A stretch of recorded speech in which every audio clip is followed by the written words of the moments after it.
Hello and welcome to the third Bitewise with Craig Underwood and Paul Smith. One of the interesting things that are coming out, we've talked about maybe what advice would be for tenants. Now you've got landlords that are confronted by this change, where they have perhaps multi-story buildings where it's going to take a long time to get staff from the ground floor up to the top with one person in a lift at a time or two people in a lift at a time. There's also some of the new WorkSafe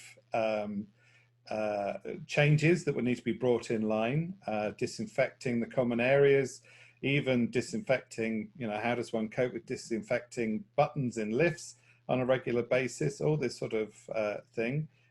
What changes do you think landlords are going to have to think about?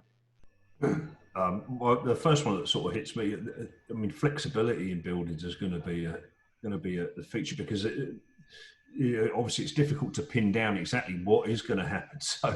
So I think probably understanding the flexibility of your building, particularly older buildings as well. How are they going to perform in this new environment, whatever it is? Personally, I'd be thinking about if I don't already understand that, I'd be looking at and getting some advice on how flexible the building can be from a couple of different ways, actually. And one would be how the building could be split up. One of them is access into the building. How can that be managed?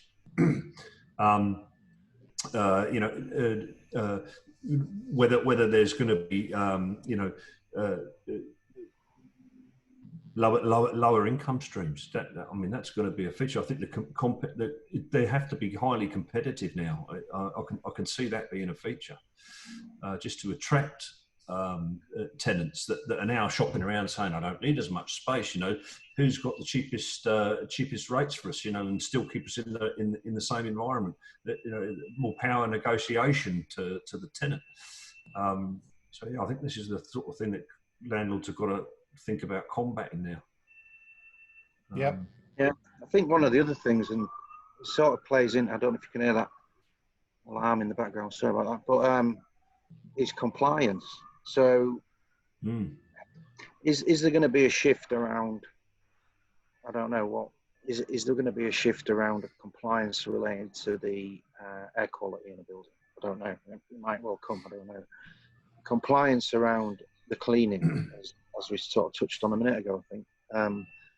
How do you make sure that there's things getting cleaned? Is there going to be something in the future where says, well, we've got the tracker on our phones, or some of us may have, and some of us may not. But if it comes from being in the building, well, does the building spread and is that building then responsible for not keeping up with the cleanliness? I don't know how it's going to go. I mean, how is it going to change the way in which the regimes around, your maintenance on your building, or the levels of cleanliness within the building are going to be affected coming out of this is something that's just, I think, unknown. I mean, quite recently, some buildings in really good point.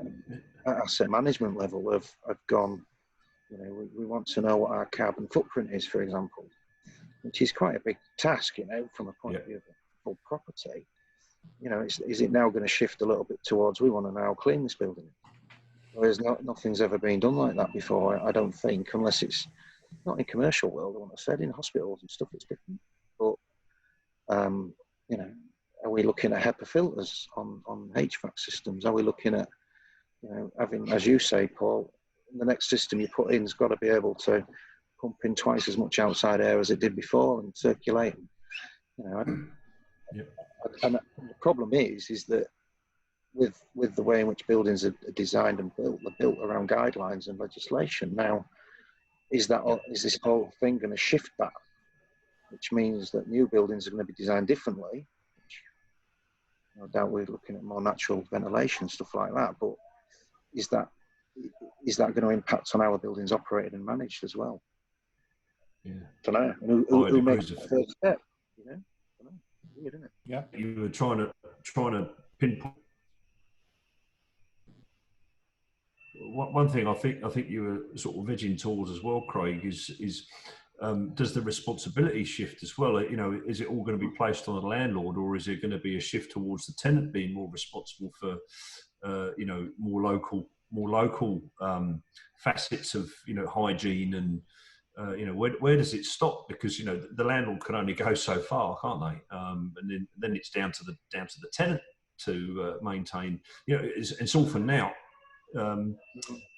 If you know, one party doesn't do their job properly, that'd be interest disseminates itself, responsibility from that point of view. Yeah. So it could be, you know, the base building, maybe the common areas are a responsibility of the landlord, and then as soon as you cross the threshold in the tenanted area, it becomes the. But again, the question is, where did they catch anything? Was it in the tenanted area? Was it in the common area? It's going to be really hard to pinpoint. So it's again, it's one of those things that I think will obviously become clearer over time. Anyway, thank you for that, gentlemen.